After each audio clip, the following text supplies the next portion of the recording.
নমস্কার, এডুচর্চায় সকলকে স্বাগত।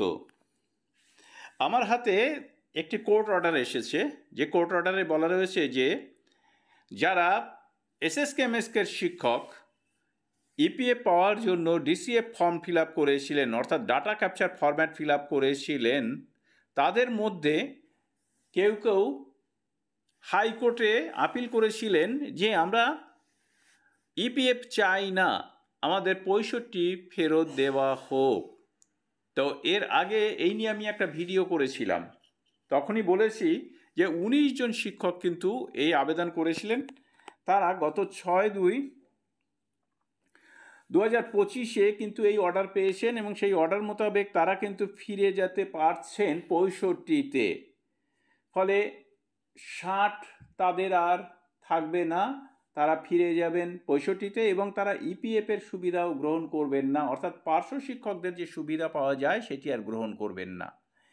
এবার প্রশ্নটা হচ্ছে যে এটি নিয়ে আমি আবার কেন ভিডিও করতে শুরু করেছি। তার একটিই কারণ, আমরা জানি যে এসএসকেএমএসকে 60 শিক্ষকদের জন্য 2024-এর 1 এপ্রিল থেকে ইপিএফ চালু করার জন্য একটা অর্ডার জারি করা হয়েছে, কিন্তু এখনও পর্যন্ত সেই অর্ডার কার্যকারী হয়নি। যতটুকু শোনা যাচ্ছে যে আর 1-1.5 মাসের মধ্যেই কিন্তু অ্যাকাউন্ট খোলার কাজ শুরু হয়ে যাবে এবং এসএসকেএমএসকে শিক্ষকদের, 60 শিক্ষকদের বিশেষ করে, তাদের ইপিএফ কাটা শুরু হয়ে যাবে এবং ইপিএফ অ্যাকাউন্টও খোলা হয়ে যাবে।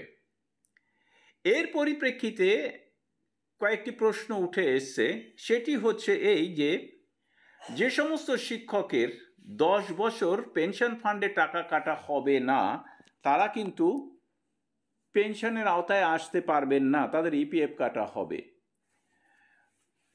আর পেনশনের আওতায় যদি না আসেন তিনি হয়তো পেনশন পাবেন না, কিন্তু পেনশন বাবদ যে টাকাটা জমা হবে সেটি 10C ফর্ম ফিল আপ করে আপনারা কিন্তু তুলে নিতে পারবেন রিটায়ারমেন্টের পরে। ফলে আপনার ইপিএফ পাওয়া না পাওয়া একেবারেই সমান।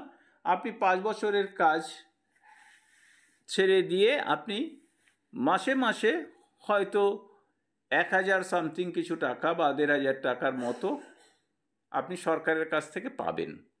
সেটা জমা হবে আপনার যে কদিন চাকরি আছে, 60 বছর পূর্ণ হতে, অর্থাৎ 58 বছর পূর্ণ হতে পেনশনের টাকা জমা হতে, আর তারপরে আপনার ইপিএফের টাকা জমা হতে পারে। তো যাই হোক, পেনশন কিন্তু তখন আপনি আর পাচ্ছেন না। তো যারা ভেবেছিল যে আমরা তো পেনশন পাবো না, তাহলে ইপিএফ দিয়ে আমাদের কি লাভ হবে, তারা কিন্তু কোর্ট কেস করেছিলেন।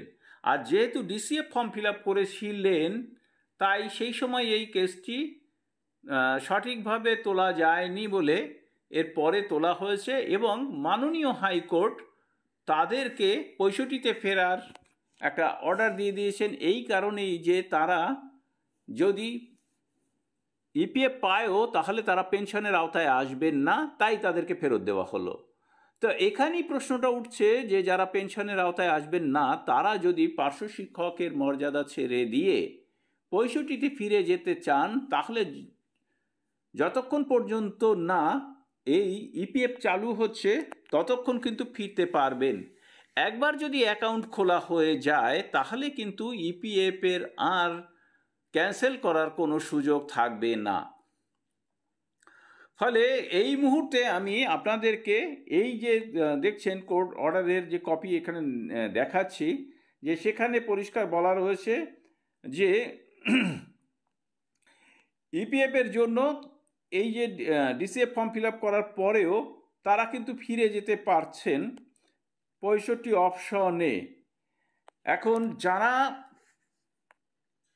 প্যারাটিচারের সুবিধা নিতে চান না এবং ইপিএফ কাটাতে চান না, তারা যদি কেউ থেকে থাকেন তাহলে খুব ইমিডিয়েট কিন্তু একটা কোর্ট কেস করতে পারেন।